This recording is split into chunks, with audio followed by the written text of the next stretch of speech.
nouvelle humiliation de Manchester City, c'était hier après-midi à l'Emirates, battu 5-1 par Arsenal. C'est la deuxième fois, je disais ça dans sa carrière d'entraîneur, que Guardiola voit son équipe en prendre 5. Alors, il y a beaucoup de choses à dire sur ce match. D'abord, Julien, comment on explique ce nouveau naufrage de City? Est-ce que tu en sais un peu plus sur la déconfiture d'un des plus grands clubs européens depuis plusieurs saisons déjà? Ouais, alors déjà, tu disais, c'est la deuxième fois qu'il en prend 5. Il faut rappeler quand même qu'il en a pris 4 à Paris la semaine précédente. Il en avait pris déjà 4 à domicile contre Tottenham, 3 contre Feyenoord, 4 au Sporting en Ligue des Champions. Donc ça commence à faire beaucoup déjà. Donc défensivement, on a vu encore hier. Je parlais de déliquescence tout à l'heure pour ce club qui a tant gagné, qui a été tellement beau à voir, tellement séduisant, tellement solide, tellement en tout, tellement en contrôle, tellement en maîtrise. Tout ce qu'on veut aujourd'hui, c'est le jour et la nuit par rapport à ce qu'on avait l'habitude de voir pour cette équipe de Manchester City sous Pep Guardiola ces dernières années. Le fait qu'ils encaissent des buts, alors il y en a certains, c'est des buts... c'est cadeau, hein. C'est le premier but pour Arsenal hier après 2 minutes de jeu. C'est une énorme erreur d'Akanji sur une mauvaise passe déjà à la base de Stones. Et comme ça, ils en font quasiment tous les week-ends. C'est assez incroyable en soi. Même Guardiola, après le match, disait, voilà, c'est vrai que Guardiola fait des erreurs lui-même. On l'a vu dans ses compositions d'équipe, on le voit dans sa tactique. C'est très rare qu'il arrive encore aujourd'hui à influencer un match. C'est quand même triste à dire, mais Guardiola aujourd'hui n'a quasiment plus d'influence sur les matchs de son équipe, à part contre Bruges l'autre jour où effectivement son petit ajustement tactique à la pause fait que son équipe est meilleure en seconde période, mais sinon il a plus aucune influence, plus aucun contrôle sur ce qui se passe sur le terrain. Hier, je pense que c'est un des matchs qu'il a le plus mal vécu, on va dire, parce que même si tout n'est pas à jeter dans ce que City a fait, de prendre 5 buts comme ça chez ton rival le plus important actuellement, parce que depuis 3 saisons maintenant, cette rivalité entre Arsenal et Manchester City, c'est vraiment la plus importante de Premier League. Et d'en prendre 5 comme ça à l'extérieur contre Arteta à cette période de la saison, c'est vraiment très très compliqué pour eux. Donc il y a ce manque de maîtrise, ça c'est sûr, ce manque d'intensité, on en a parlé plein de fois dans nos émissions. Où tu vois un Bernardo Silva hier, sincèrement, il fait peine à voir Bernardo Silva sur le terrain. Hier, il est tellement loin du joueur qu'il a été à son meilleur. De le voir hier errer comme ça sur un terrain, c'est fou à un poste qui est finalement pas lui rendre service, parce qu'on a dit il a plus les jambes, Bernardo, c'est plus possible, il peut plus courir comme avant, il peut plus faire les efforts comme avant, et de le faire jouer comme ça en double pivot avec Kovacic, qui est déjà lui attiré par l'avant naturellement parce que c'est son jeu. C'est très compliqué, donc il y a tous ces problèmes-là d'effectifs déjà mal construits, qui n'a pas été renouvelé l'été dernier, un effectif qui a été renforcé ce mois de janvier-là, on en reviendra tout à l'heure, mais est-ce qu'il a bien été renforcé finalement? Parce que quand tu vois Kusanov et Vitoré sur le banc, tu te dis mais il n'y avait pas un défenseur à aller chercher qui aurait pu être utile maintenant, qui n'a pas 20 ans ou 19 ans. Quand tu vois Marmouche sur le terrain hier, sincèrement, si tu arrivais en cours de match, tu ne voyais même pas qui jouait. Foden était à la rue complet, Haaland a un but, c'est sûr, mais City, dans cette seconde période, contre Arsenal hier, a une frappe. C'est le but d'Haaland en début de seconde période. Sinon, ils n'ont aucun tir avant, aucun tir après. Et pour finir, et pour souligner encore cette absence de fighting spirit aussi, d'agressivité, d'intensité, le dernier but d'Arsenal, donc le 5e, je sais que c'est en fin de match, c'est la 93e minute, il n'y a plus rien à jouer, tu perds déjà 4-1, le match il est fini. Je veux bien. Sauf que le but d'Ethan Nwaneri, donc le petit prodige d'Arsenal qui a 17 ans, intervient après 36 passes de suite de la part d'Arsenal. Chaque joueur sur le terrain a touché le ballon pour Arsenal. C'est 1 minute 56 de possession. C'est-à-dire que pendant 2 minutes, City court derrière le ballon sans s'en approcher, sans pouvoir même récupérer le ballon. Et au final, tu te prends ce but magnifique de Nwaneri. Déjà, la transversale et le changement d'aile en une touche de Rice, c'est parfait. Et puis après, lui, il enroule le ballon pied gauche. Voilà, petit filet opposé, c'est très beau. Mais avant ça, tu as souffert. Pendant 2 minutes, tu ne touchais pas le ballon. Pour une équipe pareille, encore une fois, hein, c'est la déliquescence, c'est triste. Et finalement, la défaite d'hier a souligner avec encore plus peut-être d'intensité tous les problèmes que cette équipe a actuellement. Et je sais que le match contre le Real et Fredo, ça s'approche bientôt, là, c'est la semaine prochaine. Justement. Aujourd'hui, excuse-moi, mais eux, ils sont au fond du trou. Hein. On va parler dans un instant, bien sûr, de ce double duel face au Real Madrid. On va évoquer aussi le calendrier fou qui attend City. Et Guardiola peut-il exploser avec son équipe en vol? Je vais égrener les confrontations à venir. C'est dingue. Vous allez écouter ça. On en parle dans un instant. D'abord, je vais accueillir Kevin, le 32-16, supporter de City. Bonjour Kevin, bonsoir. Bonsoir les gars, bonsoir Julien, bonsoir à tous. Salut Kevin. Bienvenue sur RMC. Julien a balayé un peu tout l'effectif quasiment de City. Il parle de déconfiture, déconvenue, humiliation, naufrage collectif. Toi, où si tu vends le réel problème problème de City pour toi, Kevin? Alors déjà, moi, je suis très rarement en désaccord avec Julien. J'aime beaucoup ses avis. Je le trouve extrêmement pertinent. J'adore aussi sa façon de s'exprimer. Je trouve qu'il s'exprime vraiment trop bien. Donc, j'adore écouter Kevin. Julien. Merci. Du coup, moi, Julien, je sais pas ce que t'en penses, mais alors le milieu, j'ai l'impression qu'il n'y en a pas. J'ai l'impression qu'on joue en 4-3. Des défenseurs, des attaquants, et le milieu de terrain, on se fait transpercer. Mais c'est un truc de fou. C'est Gundogan, mais il est terminé. Je pense qu'il faut qu'il arrête. Hein.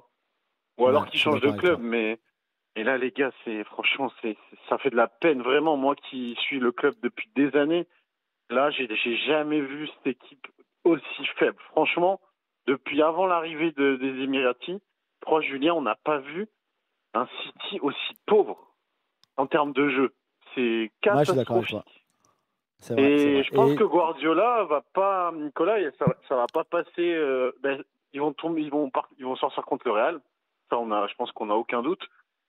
Et à mon avis, après cette élimination, je pense qu'il va falloir passer à autre chose parce que je pense. Toi, tu es pour dire adieu à Guardiola? Julien, je sais pas ce que t'en penses, toi, mais j'ai l'impression que le message ne passe plus, qu'il faut passer à autre chose, quoi. Il faut faire un nouveau. Julien.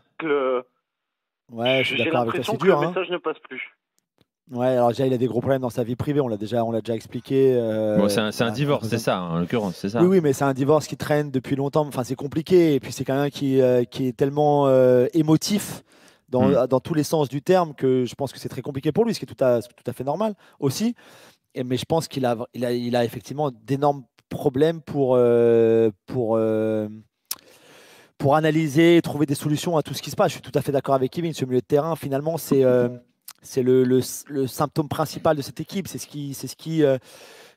pour moi ce qui définit toutes les faiblesses et tous les problèmes de cette équipe actuelle, c'est qu'il n'y a plus de milieu de terrain en fait. Et c'est que ce qui est fou. Alors je pense que Nico Gonzalez va arriver de Porto. Ils vont payer cher. Ils sont obligés de payer de toute façon parce qu'ils en ont vraiment besoin.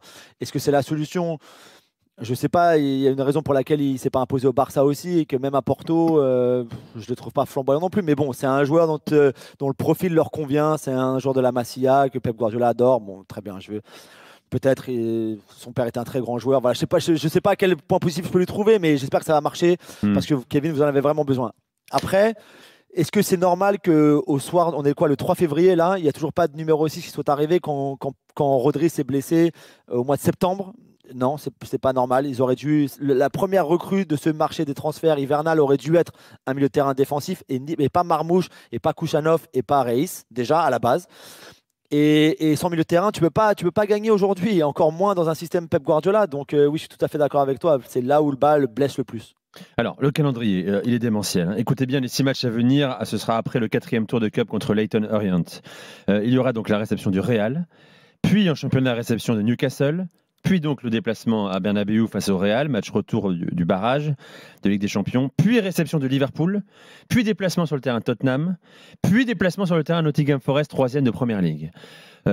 Julien, on fera un gros point à ce moment-là, mais tout peut exploser en l'espace d'un mois et demi déjà. La situation est déjà critique pour City qui s'accroche à sa 4e place qui est très très provisoire et très fragilisée. Qu'est-ce qui peut se passer pour Guardiola notamment? Je te repose la question. Si jamais à la sortie des 6 matchs-là, City perd quasiment tout, explose dans les grandes largeurs. Moi la seule chose qui peut se passer, c'est si lui, à un moment, décide de jeter l'éponge, en fait. Ça ne dépend que de lui. Oui. Même au sein du club, on est d'accord, on répète, il a toute confiance, quoi qu'il arrive en fin de saison. Ouais, complètement. Mais de toute façon, que ce soit Tchéky Begaristain ou même Hugo Viana qui va lui succéder cet été-là, ou Ferran Soriano, ou Khaldoun Almoubarak, enfin tous les gens qui sont au-dessus de lui, de toute façon, c'est la famille. Donc à la base, voilà, c'est pour ça pourra venir que de lui. Si lui à un moment dit, voilà, j'y arrive plus, c'est terminé, je trouve pas les ressources, les solutions, les ressorts, tout ce qu'on veut, n'importe quel mot que tu peux insérer là, c'est si lui considère que c'est plus possible, il arrêtera. Maintenant, je ne le vois pas faire ça, même s'il n'a jamais été dans cette situation-là, même si, on le sait, il a beaucoup de mal à vivre ce qui est en train de se passer actuellement avec Manchester City. Il n'endort pas la nuit, il mange plus. Enfin, voilà, c'est la période la plus compliquée de sa vie à tous les niveaux. Donc oui, il pourrait jeter l'éponge. S'il y a 0 victoire sur les matchs, Nico, que tu viens de dénoncer, ce qui est aussi très possible, même si je pense qu'ils sont capables d'élever leur niveau de jeu à un moment ou à un autre, sûrement. Sur 1 heure, ça peut suffire. Sur 90 minutes, ils n'en sont pas capables. Mais sur une période, 30 minutes, peut-être un petit peu plus, ils sont capables de le faire. Et ça peut amener un match nul, ça peut amener une victoire, même un petit peu à l'arracher, ce genre de trucs-là. Parce que ça reste une équipe avec Haaland, avec Foden, avec De Bruyne, quand il peut, voilà, avec Savigno, avec des très bons joueurs quand même. Mais dans l'ensemble, sur des matchs pareils, ils peuvent aussi ne rien gagner. Tu peux avoir un match nul et 6 défaites. Julien, alors, la situation de City, t'imagines, bon, déjà naturellement intéresse en Espagne parce que c'est Guardiola, mais avec la double confrontation dans le play-off, enfin dans le barrage avec le Real, il y a une pression de malade sur Carlo Ancelotti. C'est-à-dire que face à ce City-là, ce qu'on dit en Espagne, c'est que ça doit être réglé dès le match aller la semaine prochaine. Tu n'as pas le droit d'être éliminé. Ouais. Non, mais c'est même au-delà de ça. C'est-à-dire que face au City-là, il faut que ce soit une victoire claire du Real, que ça soit quasiment réglé la semaine prochaine. La question que je veux te poser, est-ce qu'il y a, dans ce que tu vois, une possibilité d'amélioration, d'un déclic, de quelque chose qui peut se passer d'ici à la semaine prochaine? Donc, c'est le match, ça serait c'est le mardi, donc dans une grosse semaine, quoi.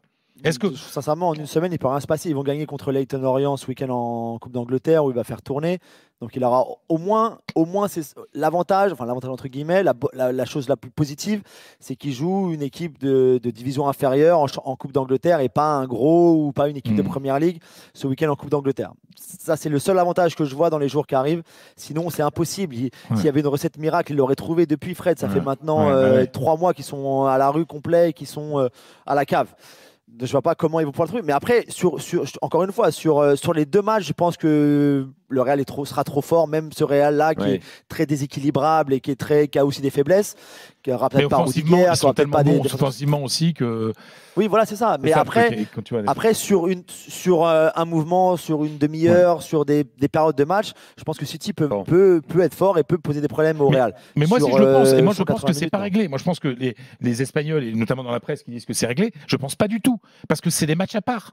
Un Real City en Europe, c'est pas le train-train, enfin, c'est pas le quotidien, tu vois ce que je veux dire? Oui, mais il peut y avoir dans la tête des joueurs de City quelque chose de différent. Est tellement malade, Fredo. On l'a vu contre le PSG, il faut toujours se méfier d'un bête blessé. Donc, bon, voilà pour... pour l'instant, City, juste pour finir, City en Ligue des Champions, ils ont battu Bruges, le Slovan Bratislava et le Slavia Prague. Sparta Prague. C'est tout. Dans tous les gros matchs, ils n'arrivent pas à élever leur niveau de jeu.